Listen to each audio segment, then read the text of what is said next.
A causa de la electronegatividad, ¿qué tipo de moléculas tenemos, chicos?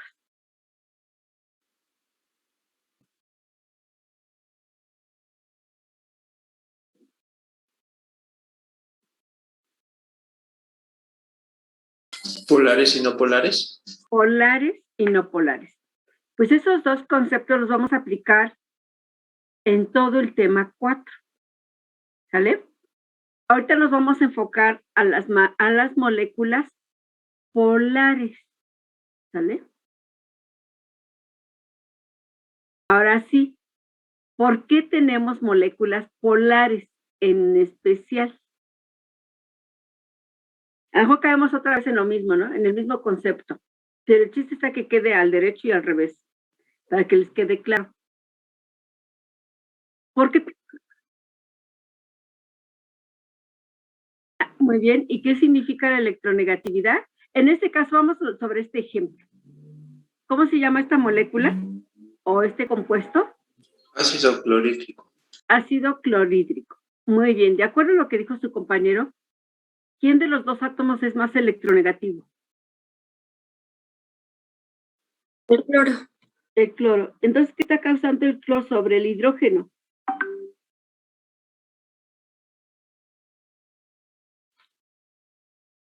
¿Está atrayendo electrones hacia sí mismo? Así es. Entonces, en los libros ustedes pueden encontrar electrones, la palabra electrones, porque pues sí es cierto, pero no nada más, bueno, pero en sí, pues, ¿cuál electrón, no? De todos los que tiene, bueno, no tiene tantos, ¿verdad? El hidrógeno. Tiene nada más uno, ¿no? Hay libros que en vez, pero puede ser otros elementos, entonces lo voy a hacer extensivo a otros elementos. Puede ser que tenga, no sé, cloro y azufre, por ejemplo. Entonces el azufre pues no va a tener un solo electrón, ¿están de acuerdo? Puede tener una gran cantidad de electrones. Por esa razón, en muchos libros, en vez de decir, y que la mayoría de ellos sí lo dicen, es la capacidad que tiene un elemento de jalar electrones hacia él cuando está combinado químicamente, quiere decir cuando se está formando un compuesto, pero hay libros que dicen que está jalando la densidad electrónica. ¿Sí me escucho, chicos? Sí, profesor. Sí, Entonces profesora. puede decir electrones o densidad electrónica. Entonces el cloro, fíjense bien, que está jalando esa densidad electrónica. ¿Sí? En este código de colores, porque de libro a libro puede variar el color, nada más es una forma de representar. En este caso, el cloro está ganando esa densidad electrónica del hidrógeno. No se lo está quitando totalmente, porque si se lo estuviera quitando totalmente, el hidrógeno, ¿cómo quedaría, chicos? Si el cloro le quitara su único electrón. Quedaría como yo, ¿no? Como ion, ¿qué signo tendría? Positivo. Positivo, netamente positivo. Y el cloro, como si es que se lo hubiera quitado totalmente, él quedaría como negativo, que significa que ganó ese electrón, ¿verdad? Pero eso no sucede en el enlace covalente. Eso que me acaban de decir sucede en el enlace iónico. Por eso ya estudiamos que es un compuesto iónico y que es un compuesto covalente. En un compuesto covalente, como ahí se ve, los dos puntitos, modelo de electrones, el cloro, o sea, ambos están compartiendo cada uno su electrón, pero de alguna manera, por la culpa de la electronegatividad, el cloro jala esa densidad electrónica del hidrógeno y ven cómo queda este volumen, ¿no? Que es mayor densidad del cloro que el hidrógeno. Entonces, al quedar con mayor densidad, pero que no le roba el electrón al hidrógeno, lo indicamos con este signo, con este símbolo griego, delta, ¿sí? Que significa parcialmente negativo. Y el hidrógeno significa, en este caso, parcialmente positivo, porque quedó con menor densidad electrónica. No se le quitó toda la densidad electrónica, porque si no hubiera quedado como más, y este hubiera quedado como menos. No, quedaron como parcialmente positivo y parcialmente negativo. Entonces, fíjense bien que en esta molécula se originó un dipolo. Un dipolo, en este caso, un polo positivo y un polo negativo. Por eso muchos libros, sobre todo, bueno, algunos así muy físico-químicos o química física, tratan a estos dipolos como vectores. Aquí tenemos esta flecha que significa que la punta de bueno, en este caso la punta de la flecha significa el parcial negativo y la colita de la flecha significa parcial positivo. Y les digo, esta es una representación de un vector. Entonces, en este caso, como tenemos dos polos, o sea, un dipolo, se dice moléculas dipolares. Y muchos, pues ya para redondear, moléculas polares. ¿Alguna duda?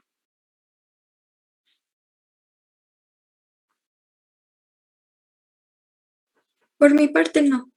No. Entonces, vemos que para medir esta tendencia, porque ya es en una molécula, para medir qué tanto una de moléculas, de los átomos, jaló esa densidad electrónica y cuál es el efecto neto de ser una molécula dipolar, pues para eso hay un parámetro que ustedes han escuchado, que es el momento dipolar. El momento dipolar incluso se abrevia con esta letra mu griega y se define como el producto, ¿sí?, de la magnitud de las cargas parciales por la distancia que hay entre ellas. Y en cualquier libro pues van a encontrar esta pequeñísima expresión. Momento dipolar, que es esta delta, pues es la magnitud de las cargas parciales y D es la distancia que hay entre esas cargas. ¿Sale? Bien. Ya hablaremos más adelante de las moléculas no polares. Cuando mi molécula está formada por dos átomos, pues el asunto es muy sencillo, ¿no? En este caso, ¿qué geometría podrían indicar ustedes que tiene una molécula formada por dos átomos? ¿Lineal? Lineal, no hay de otra, lineal. Aquí vamos a aplicar mucho de lo que aprendimos en nuestras primeras clases. Ahorita ya casi vamos para 2 meses de clases. Entonces, ustedes lo que aprendieron en la primera parte, ¿sí?, mediante dos teorías que ya vimos, que es la geometría de las moléculas, aquí también lo vamos a aplicar. ¿Sale? Muy bien. Y se va a entender mejor, bueno, si entendimos la medida y luego lo de la propiedad periódica, que es la electronegatividad, que estudiaron en primer semestre, pues los dos conceptos se conjuntan para poder entender este tema 4. Por eso lo vemos hasta ahorita. Ya sabemos que es un compuesto iónico, que es un compuesto covalente y que nuestros compuestos en general tienen una geometría. Porque fíjense bien, hay átomos, geometría lineal. Aquí se ve el vector. Simplemente veo quién tiene la electronegatividad más alta, es el que va a jalar la densidad electrónica del otro elemento. Pero ¿qué pasa cuando ya tengo más de dos átomos, como en este caso? Fíjense bien. En este caso, si yo analizo cada uno de mis enlaces, ¿están de acuerdo con la orientación de esta flechita? A ver qué significa esta flechita en cada uno de los enlaces, chicos.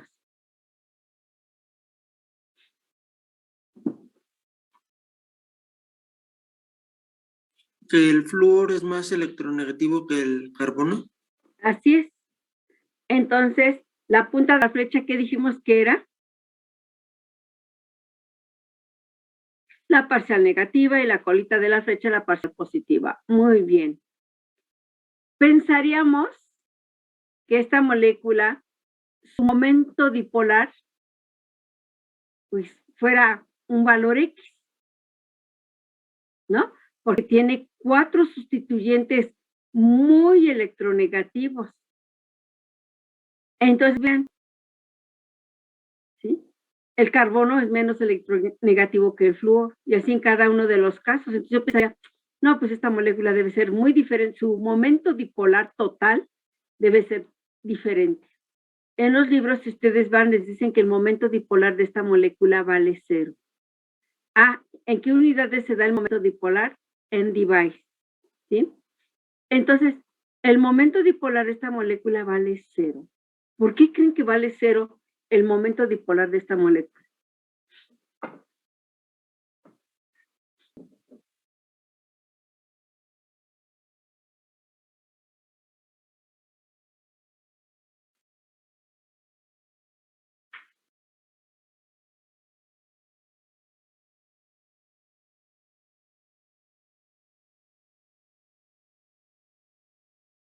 Es lo que dijimos que eran ya a un nivel, no sé, físico, matemático, ¿cómo lo podemos?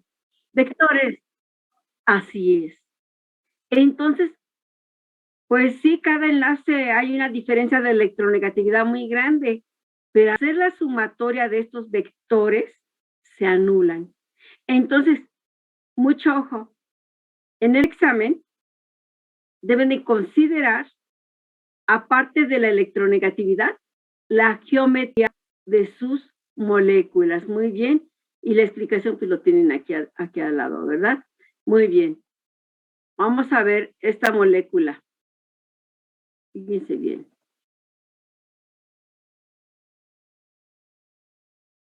¿Cuál sería? ¿Sí? Esta molécula es el dióxido de carbono y vean que en cada enlace, que en este caso, bueno, es doble, pero finalmente es un enlace, bueno, hay enlaces entre carbono y oxígeno y vean el vector, ¿sí? Hay una diferencia, por enlace hay una diferencia de electronegatividad. Pero ¿cuál es la sumatoria total? ¿Cuál es el momento dipolar de esta molécula, chicos? 0, porque también se anulan. Y este ejemplo que encontré en la red está muy bonito porque vean, o sea, si yo analizo por átomo, vean cómo el oxígeno es parcialmente negativo, cada oxígeno, y el carbono es parcialmente positivo. El momento dipolar por enlace, pues sí hay un momento dipolar diferente de 0. Pero ya la sumatoria de los enlaces en la molécula, pues es 0. ¿Alguna duda? Y todo.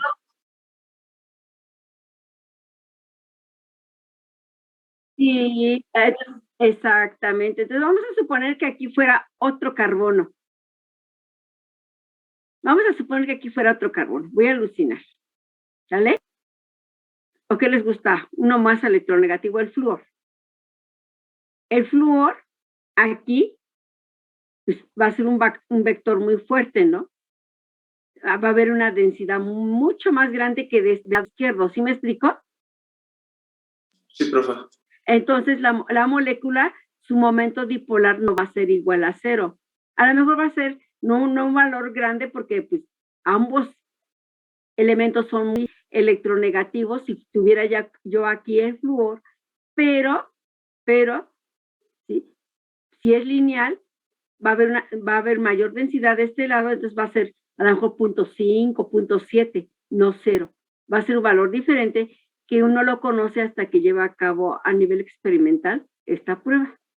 ¿Sale?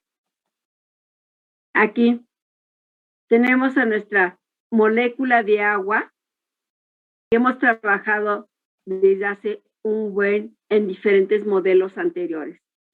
Vean, ¿quién es más electronegativo? ¿Oxígeno o hidrógeno? Oxígeno. El oxígeno, ¿estamos de acuerdo? Pero este oxígeno tiene una característica muy especial. ¿Cuál es?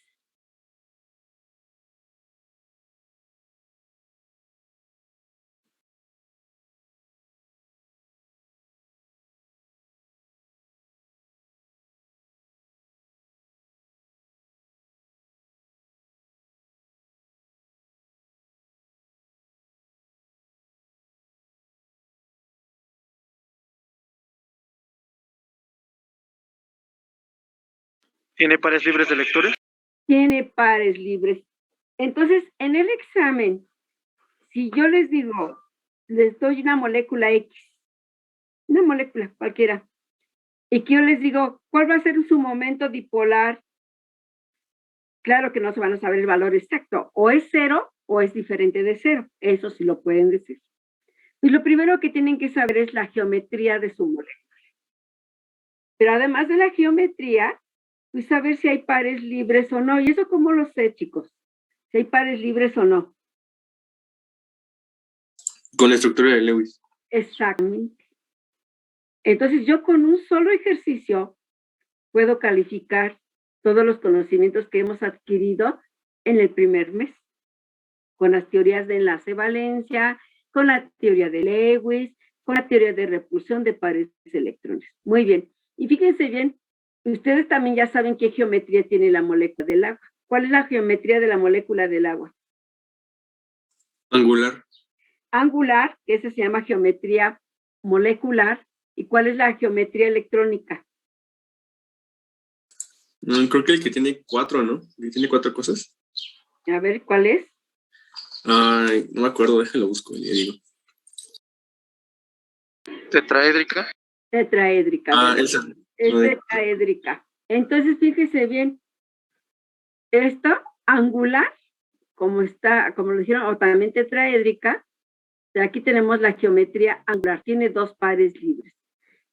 En temas anteriores comentamos que el tener pares libres era tan importante porque eso le daba ciertas características a mi compuesto. Además, estos pares libres, acuérdense que ellos es como si tuviera ahí un elemento súper electronegativo. Súper. ¿De acuerdo a eso, chicos? ¿Qué significa esta flecha roja en la figura de la izquierda? ¿Qué creen que significa?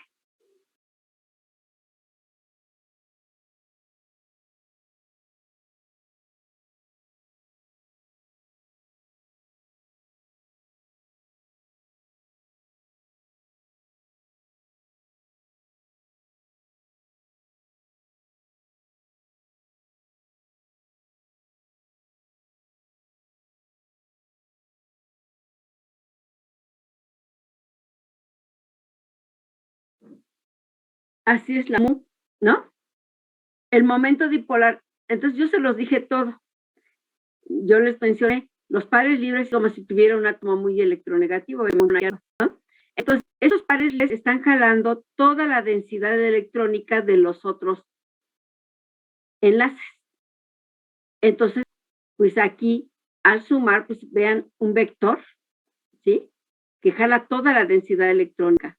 A lo mejor se podrán anular estos dos, la de los enlaces de hidrógeno, pero no este central, que corresponde a los pares libres. Entonces, el momento dipolar del agua, si ustedes investigan en los libros, más o menos, depende de la literatura, si son exactos o no exactos, es de 1.85 device.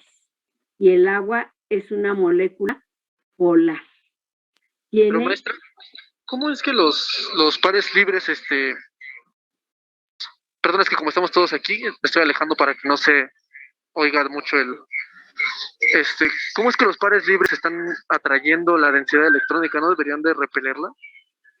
Pensarías en eso, pero yo por eso les decía, esos pares libres, cuando se hace este tipo de análisis de interacciones, es como si ahí hubiera un elemento súper electronegativo, como si tuvieras 2 flúors ahí, ¿no? ¿Qué pasa aquí? Hace rato que explicamos, chicos, cuando si aquí en vez de uno tuviera flúor, ¿qué pasaba?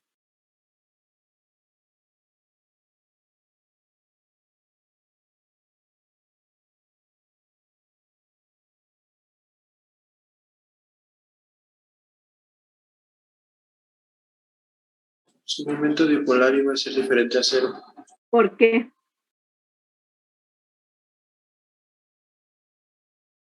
¿Por qué dijimos que iba a ser diferente a 0? Porque el flúor es más electronegativo. ¿Y qué iba a ser?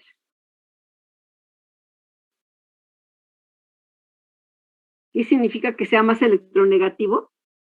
Que va a traer su densidad electrónica. Así es. ¿Qué concepto entonces estamos trabajando, compañero, el que preguntó?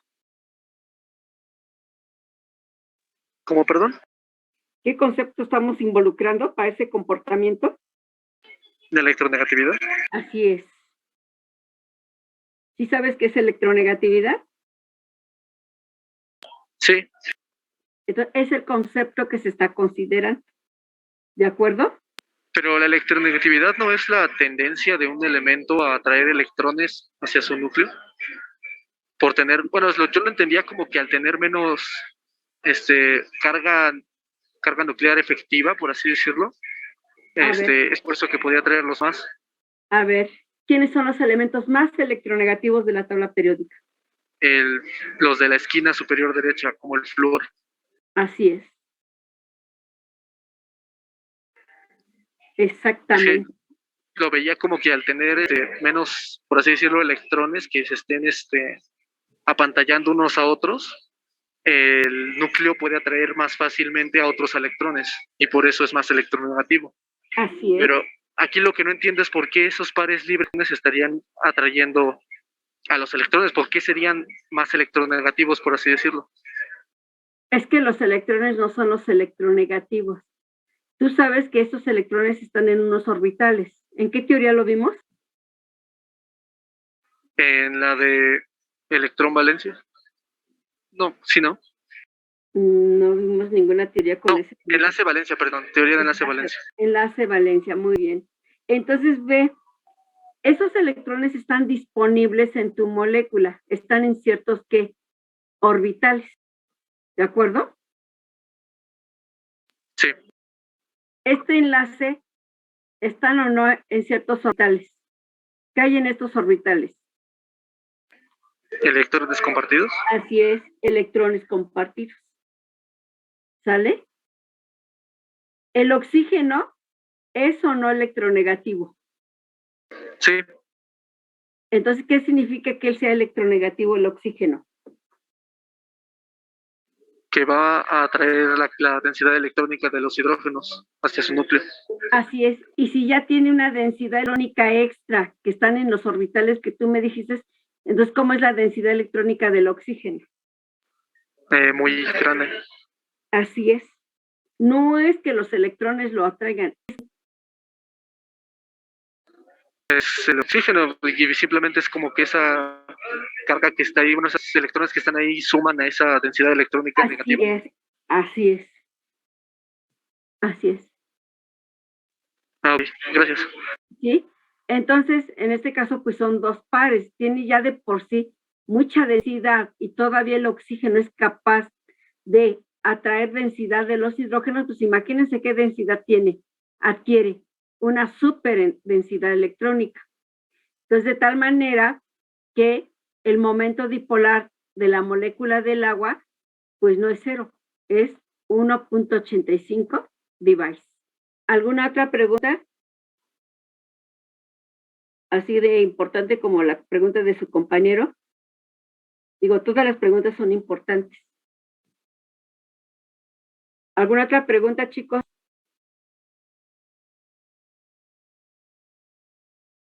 De momento no, profesora. Bueno, ¿qué pasa con la molécula de amoníaco, chicos?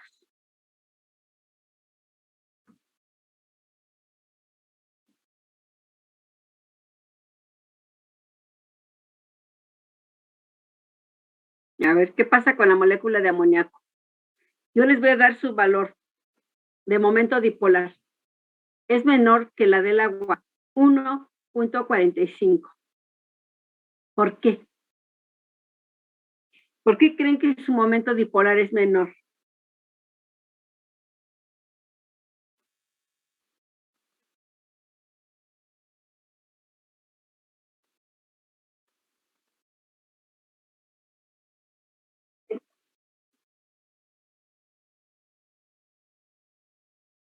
Entonces, para empezar, ¿quién es menos electronegativo? ¿Oxígeno o nitrógeno? El nitrógeno es menos electronegativo. Así es, menos electronegativo. Punto número 1. O sea, sí atrae con cierta fuerza, la densidad electrónica de los hidrógenos, pero no tanta como la hace el oxígeno. El número 2, lo que dijo su compañero, de hecho dijo las dos cosas. ¿Cuántos pares libres tiene el oxígeno? 2. ¿Cuántos pares libres tiene el nitrógeno? 1. Exactamente. Entonces vean la diferencia, o sea, lo que estamos viendo, qué tan diferente es el momento dipolar si nosotros consideramos la electronegatividad del elemento, los pares libres que existan en esa molécula y la geometría. De hecho, aquí ambas geometrías electrónicas para las dos es la misma, es la tetraédrica. La geometría molecular en una es angular y en la otra es piramidal. ¿De acuerdo? Bien. ¿Alguna duda?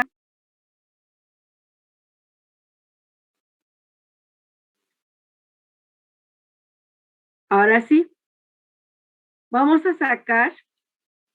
obtener, bueno, más que sacar, obtener, a ver, unas conclusiones de esta tabla.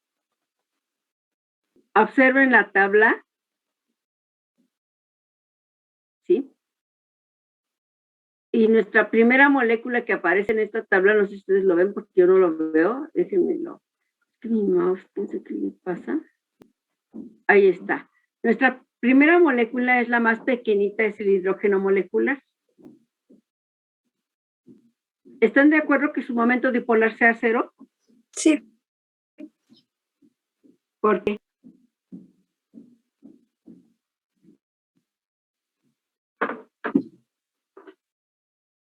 Por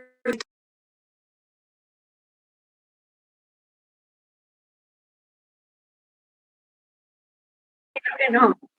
Así es. Y vean cómo eso lo aplicamos desde el primer momento. ¿Se acuerdan que cuando vimos la electronegatividad se les puso a hacer ahí un ejercicio de una molécula igual, ¿no? Cloro molecular, por ejemplo. El momento dipolar es 0. Muy bien, no hay duda ahí. Está formada por dos átomos idénticos. Al hacer la diferencia de electronegatividad, pues eso es 0. ¿De acuerdo? Ahora, vimos allá antes un ejemplo con ácido clorhídrico. Vamos a ver esta familia de halógenos formando ácido. Ácido fluorhídrico, clorhídrico, bromhídrico y iodídrico. A ver. ¿Están de acuerdo con ese momento dipolar? En esa tendencia del momento dipolar, así como ustedes vieron propiedades periódicas y que veían cómo se comportaba en un periodo, en una familia, pero muy seguramente que les dijeron que no eran las únicas propiedades periódicas. Hay muchas propiedades periódicas, ¿sí? Pero nosotros nada más se analizan 5, ¿no? Cuando estamos en estructura de la materia. Imagínense que estuviéramos analizando el momento dipolar en una familia. ¿Están de acuerdo con ese comportamiento? O más que estar de acuerdo, ¿cómo explican que tengan ese comportamiento de momento dipolar?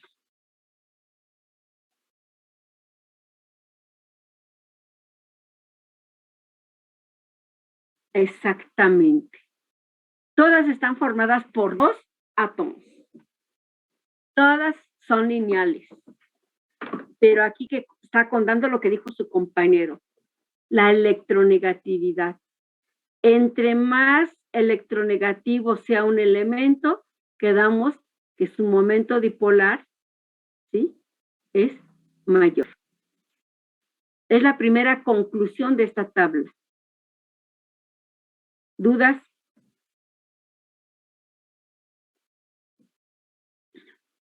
Vamos con... Maestra, ¿y aquí no implica nada de lo de la suma de vectores?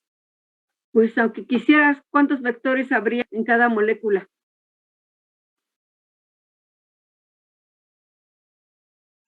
A ver, ¿cuántos vectores habría en cada molécula?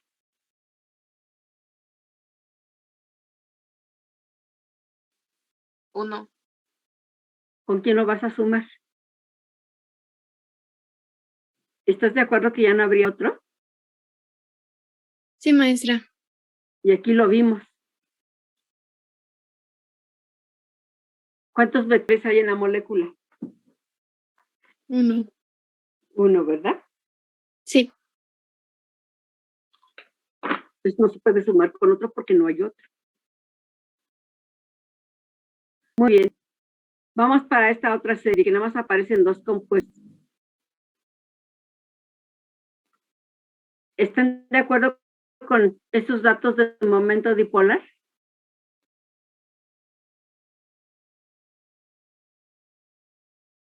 Sí, profesora. ¿Por qué? Porque, bueno, es como mi compañero explicó anteriormente, el oxígeno tiene un valor de electronegatividad mayor que el del azufre. Entonces, por ello su momento dipolar pues también es mayor. Así es. Ambas moléculas, ¿qué geometría tienen?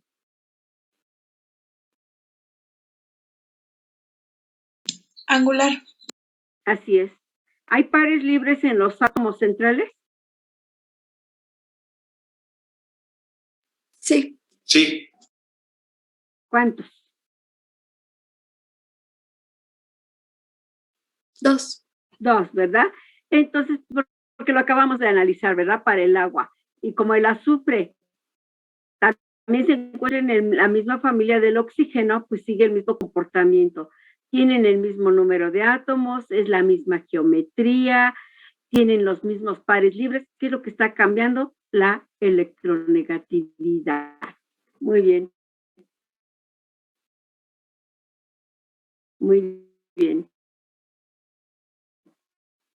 ¿Sea cero? Sí. ¿Por qué?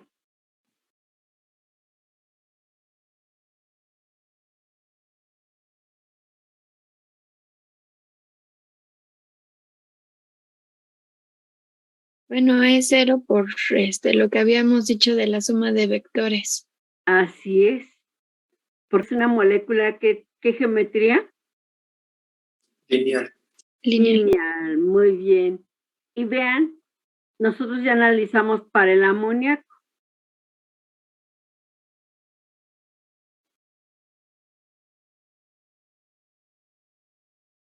¿Qué está pasando con esos momentos dipolares? Porque pues es el mismo nitrógeno, las dos son piramidales. Una tiene 3 hidrógenos, la otra tiene 3 flúor. ¿Por qué les está dando ese valor tan, bueno, tan diferente, no?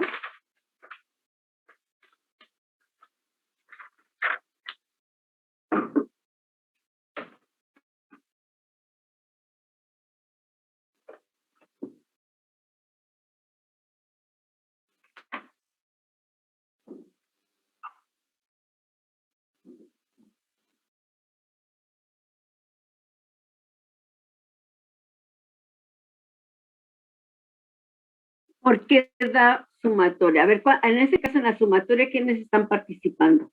A ver. ¿Cómo pitarían al trifluoruro de nitrógeno?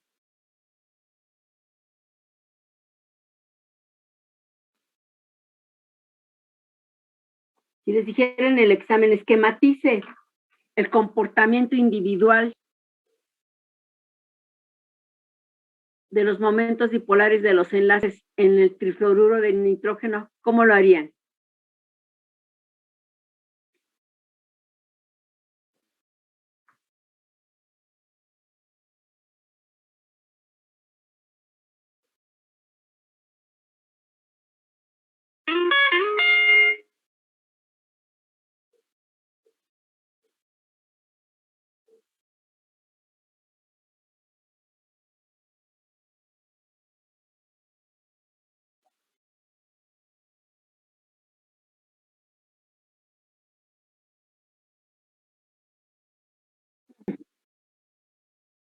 Exactamente.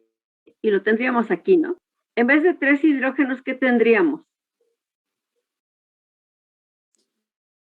Los flúors. La flechita estaría así, como está aquí, apuntando hacia el nitrógeno. Estos vectores están estarían así, No, estarían al revés, ¿verdad? Y muy seguramente, a lo mejor, al revés, al ser las sumatorias, alguien puede decir, pues 2 de los fluoros se anulan, pero queda 1. ¿Estamos de acuerdo? Que hay competencia con este par libre. Aquí tenemos una densidad sobre el nitrógeno y también tenemos una densidad aquí que tenemos un sustituyente flúor, ¿sí se lo imaginan? Entonces, ¿qué hacemos? Miden el momento dipolar y vean que es muy pequeñito. Casi se acerca, ¿qué? Al cero. ¿Se acuerdan que dijimos, cuando vimos la escala de electronegatividad, desde qué valor ya considerábamos moléculas no polares?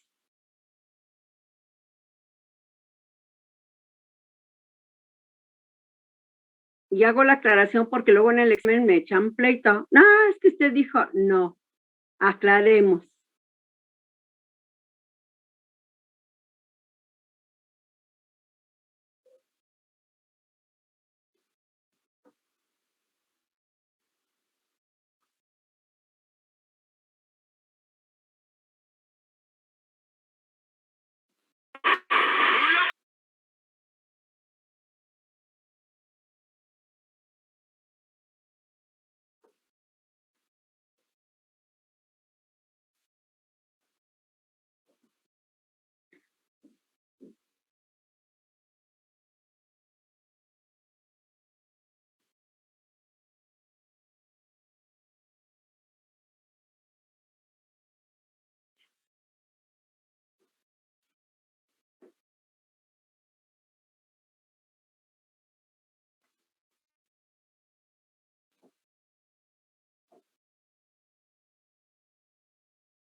Las no polares, ¿verdad? Sí, ¿desde qué valor de electronegatividad considerábamos que eran no polares?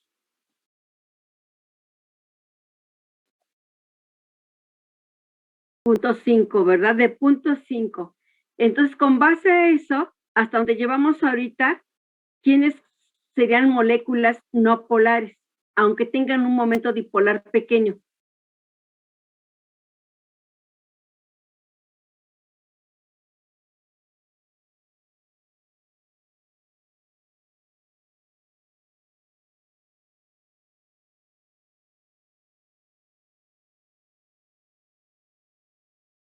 ¿Puede ser el yoduro de hidrógeno? El ácido yodhídrico, ¿quién más?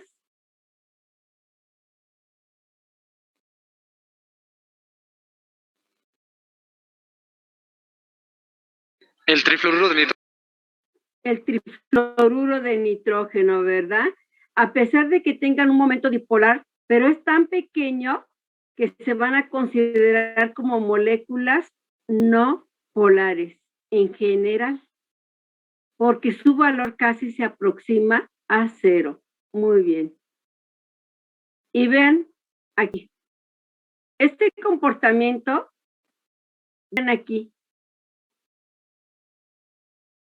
el metano, ya lo analizamos y vimos que da un momento dipolar de 0. ¿Sí se acuerdan? Sí, profesora. Entonces, los demás, ¿sí? Por ejemplo, los 3 que siguen, ¿sí? Tienen un comportamiento muy similar como lo analizamos para el trifluoruro de nitrógeno, ¿sí? Trifluoruro de nitrógeno. Pero cuando llegamos al tetracloruro de carbono, vean su momento dipolar. Vean, para el metano, 0. Vean para el tetracloruro de carbono, 0. Vean para el dióxido de carbono, 0. ¿Por qué, chicos?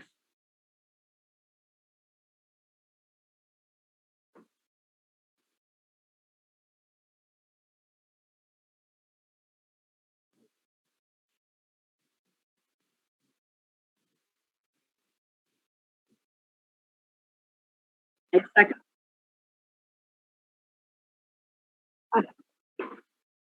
Así es.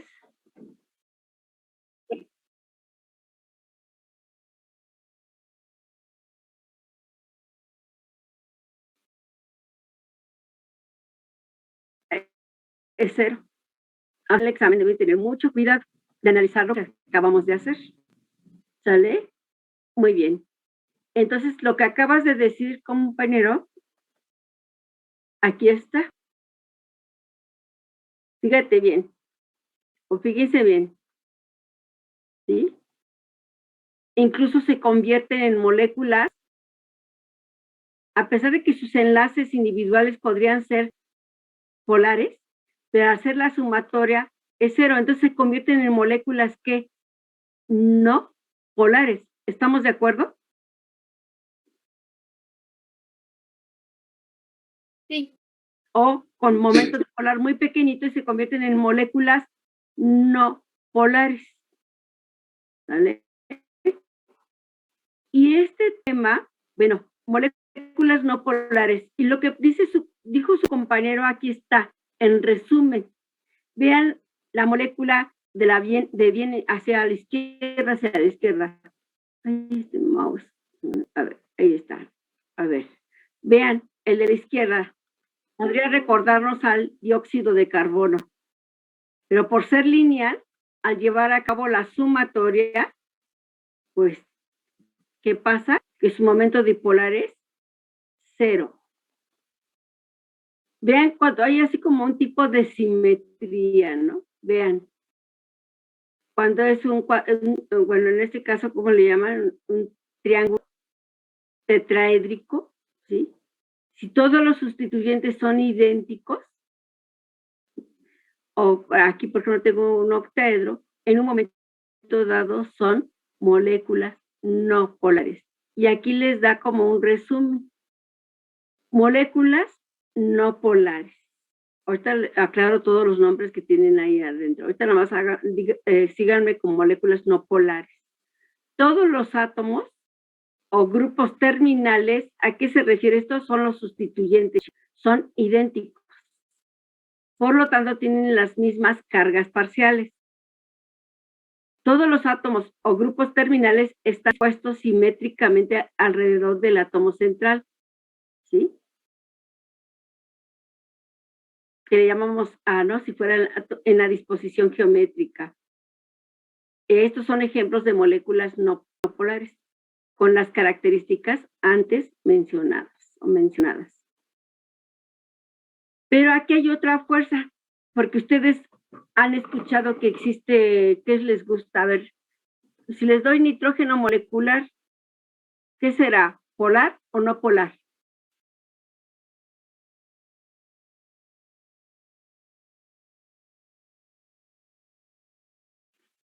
¿Podría volver a repetir el compuesto? Nitrógeno molecular, no se lo saben, ¿verdad?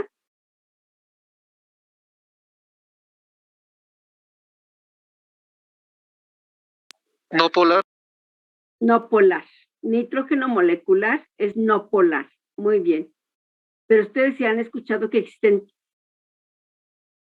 tanques de oxígeno, de nitrógeno molecular, ¿verdad? Sí, profesora. O de oxígeno molecular. O de gas metano. ¿Se han escuchado? Sí. Sí. Bueno, entonces, ¿están de acuerdo que esas moléculas, si ustedes buscan ahorita en la red un punto de ebullición o de fusión, muy seguramente lo van a encontrar? Porque en un tanque X, por más pequeño que sea, ¿cuántas moléculas creen ustedes que vengan o existan ahí de metano, o de nitrógeno molecular, o de oxígeno molecular?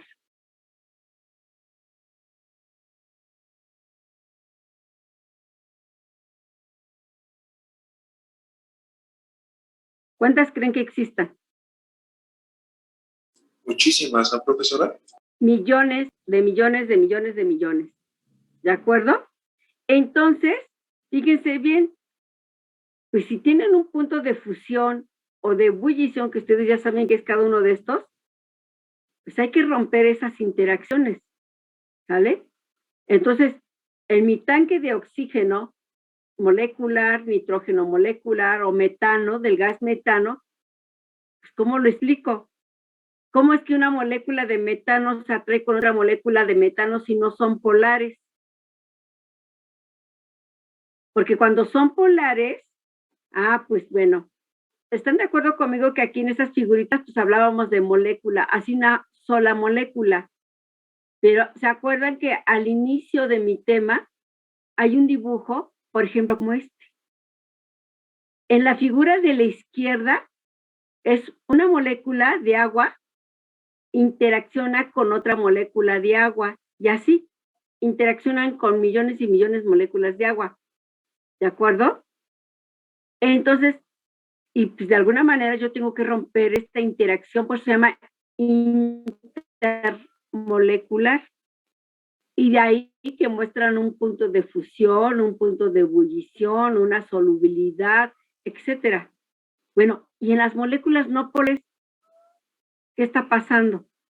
Si no son polares, ¿qué está pasando? Bueno, ¿qué pasó?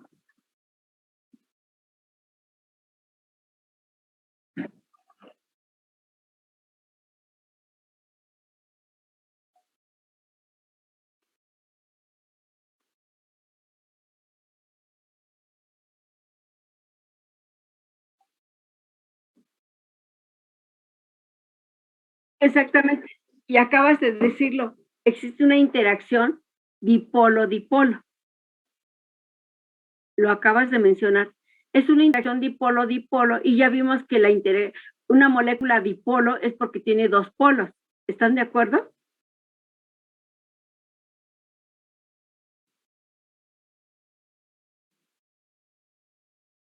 Y la interacción que predomina en ellos pues es de tipo dipolo-dipolo, como ahorita lo vamos a ver. Pero ¿qué pasa con las moléculas no polares?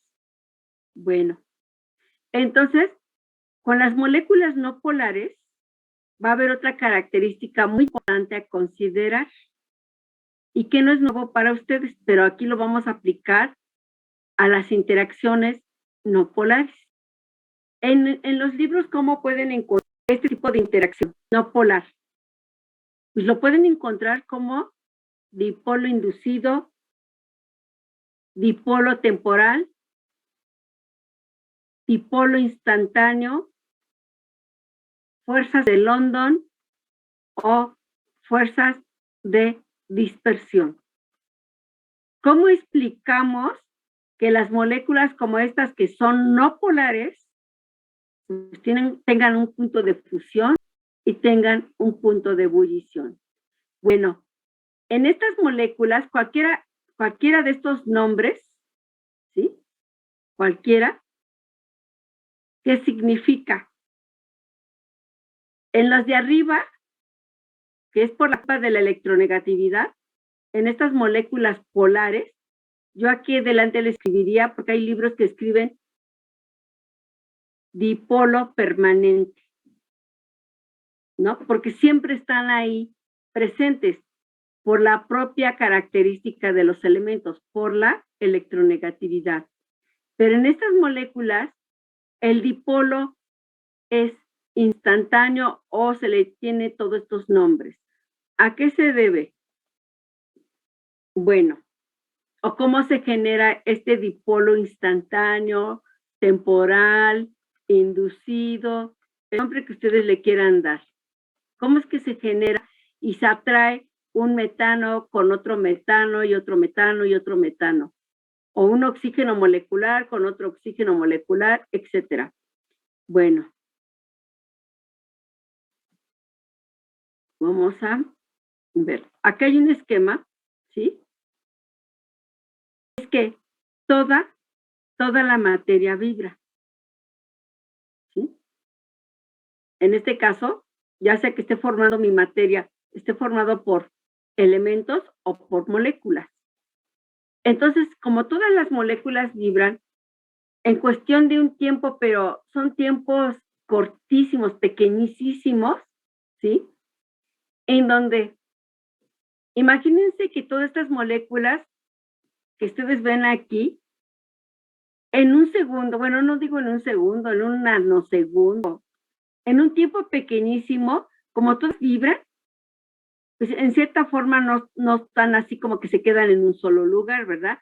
Después de todo, pues hay movimiento de estas moléculas. Vibran y eso genera algún movimiento, ¿no? En cuestión de tiempo, al moverse, estas moléculas generan que toda la densidad esté de un lado. Y en otro tiempo, esa densidad cambia. Y en otro tiempo, cambia. ¿A cuántas formas puede cambiar? O tengo, bueno, pues nada más a dos. O tengo densidad positiva o tengo densidad negativa. ¿Estamos de acuerdo?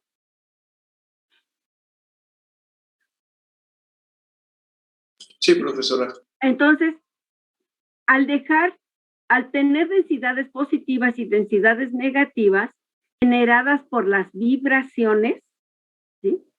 Entonces, eso hace que haya como que en momentos, por ciertos momentos, cargas positivas y cargas negativas y hacen que las moléculas se atraigan. Entonces, aquí va a haber una propiedad que es muy importante, que es el tamaño. ¿Por qué creen ustedes que el tamaño de mis moléculas es importante? Así como la electronegatividad es importante en las moléculas polares, ¿por qué el tamaño va a ser importante en las moléculas no polares? ¿Qué tiene que ver el tamaño, chicos?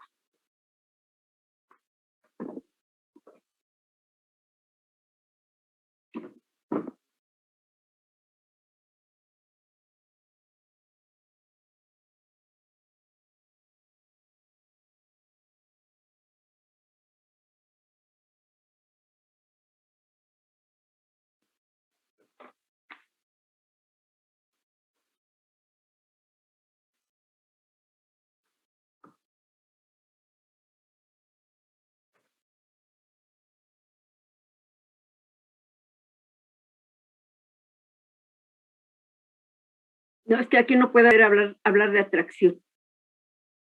No podemos hablar para nada de atracción porque aquí no predomina la electronegatividad, sino el tamaño de las moléculas. A ver, ¿por qué es importante el tamaño de las moléculas?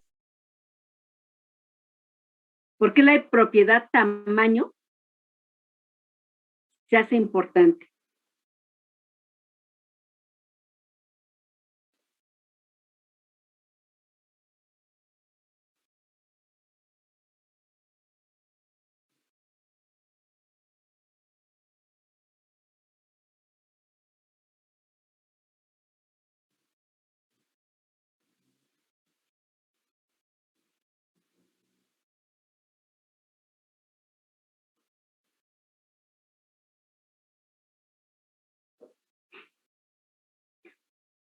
Por el número de electrones.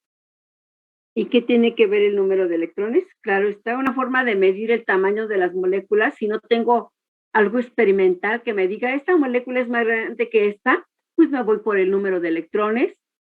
¿Sí? Bien. ¿Qué tiene que ver aquí?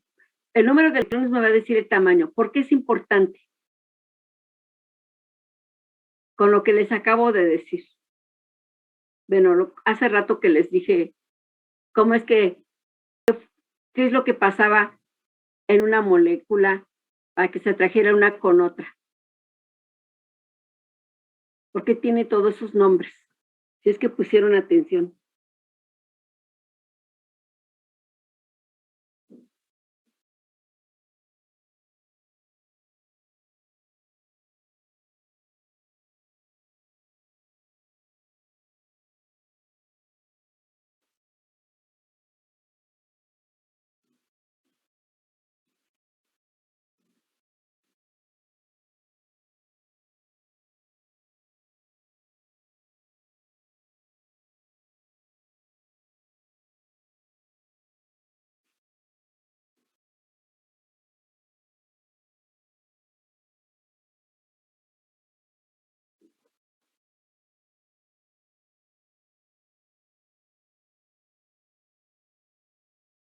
No sé si esté bien, profesora, pero por lo que he visto, según yo, pues a mayor número de electrones va a ser una fuerza mayor y pues así va a ir aumentando.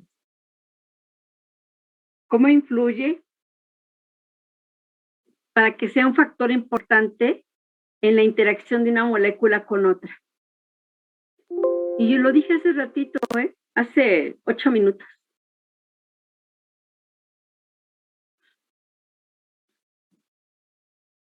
A ver, de los 33 que están ahí, ¿quién puso atención?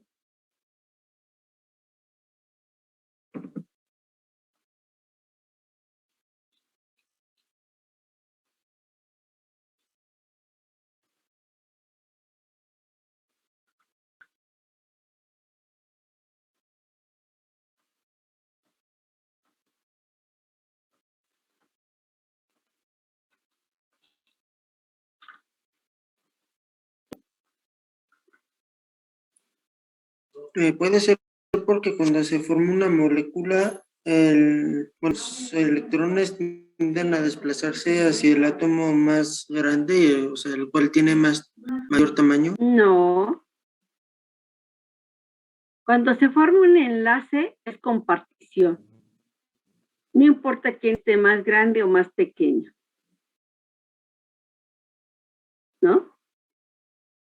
Claro está que si un elemento central ya se va a ver sustituyentes con átomos muy grandes, claro que sí va a repercutir, pero aquí no estoy analizando enlaces. Estoy analizando la interacción de una molécula con otra molécula. ¿Por qué dijimos que se atrae una molécula no polar con otra molécula no polar? ¿Alguien lo quiere repetir?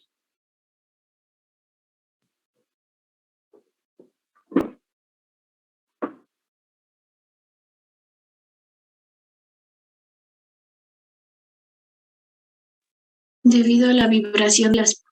Debido a las vibraciones. ¿Qué se generaba con las vibraciones? ¿Qué más? Polos inducidos. Dipolos inducidos. ¿Y cuáles son esos dipolos inducidos? ¿Cómo los indico?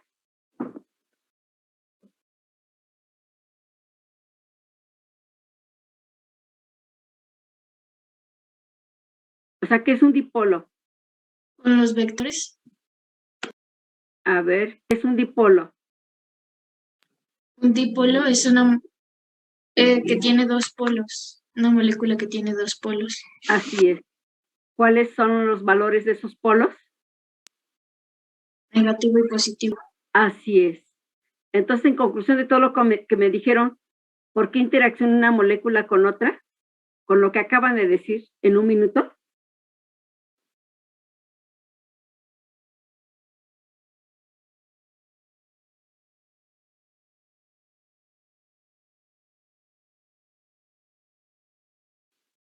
Las vibraciones inducen un momento dipolar entre las moléculas. ¿Y eso qué hace? ¿Que se atraigan o se rechacen?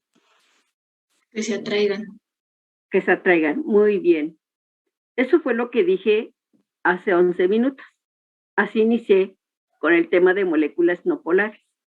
Ustedes ya me hicieron un resumen. Ahora la pregunta es, ¿por qué los libros dicen que para las moléculas no polares es muy importante el tamaño de las moléculas?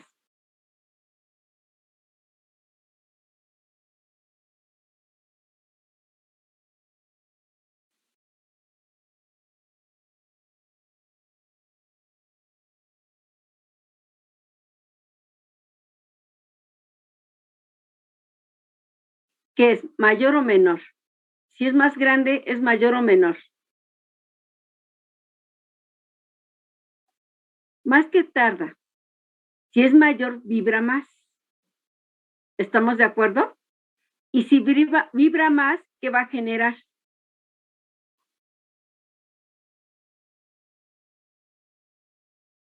Si su vibración es mayor, ¿qué va a generar, chicos? ¿Se atraigan más? Que se atraigan más. ¿Y por qué se atraen más? Porque hay una mayor diferencia Hay una mayor diferencia de qué? de cargas. De cargas, exactamente. Pero maestra, ¿por qué una molécula más grande vibra más? A ver, ya todos me lo dijeron hace rato todos. A ver, ¿por qué creen que vibra más? Por ahí lo dijo un compañero que no contestó hace rato la pregunta, pero hizo una observación. ¿Cómo sé que una molécula es más grande si no tengo cómo medirla? Por sus números de electrones. Así es.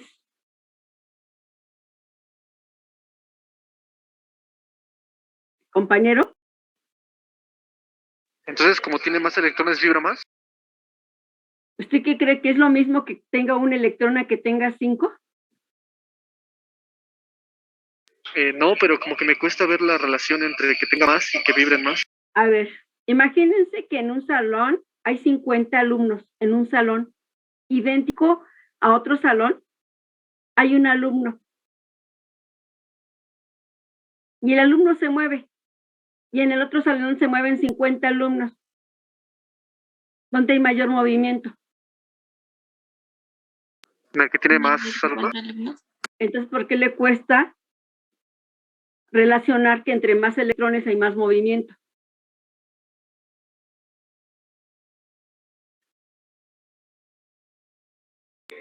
No sé, más bien no sabía cómo ver el movimiento, pero pues creo que ya lo entiendo mejor. Digo, no puedo estar dando esos ejemplos tan bárbaros, ¿verdad?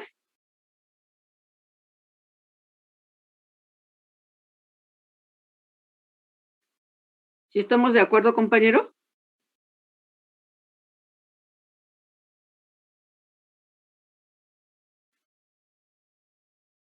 A ver, ¿está compañero que pregunto?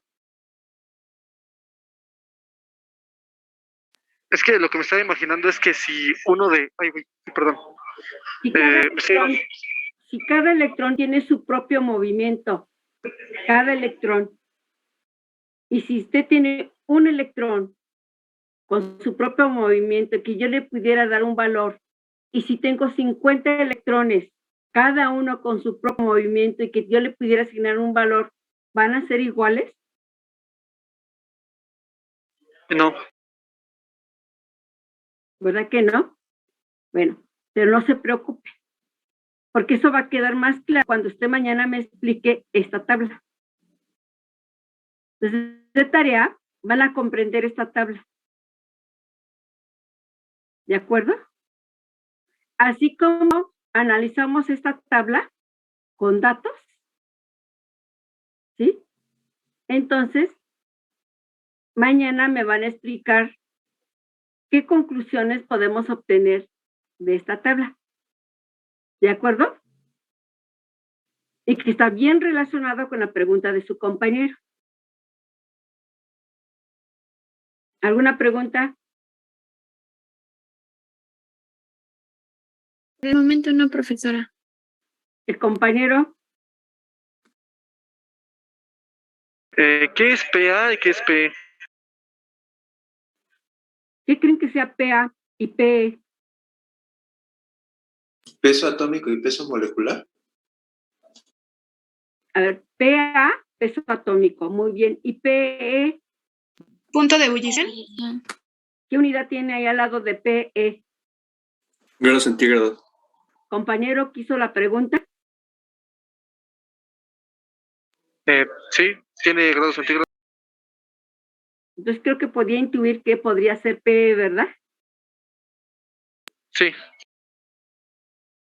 Muy bien. Entonces mañana explican este trabajo y por ahí otra, a ver compañero, otras letras que no queden claro. ¿No? Bueno, muy bien. Entonces mañana me van a explicar el comportamiento, o sea, esos valores de PE. ¿Qué es PE? Bueno, ya me dijeron que es PE. Más bien, la relación que hay entre PE y PA. ¿De acuerdo? Sí, profesora. Sí. Entonces nos vemos mañana, chicos. Buena tarde. Gracias igualmente. Luego, chicos. Gracias.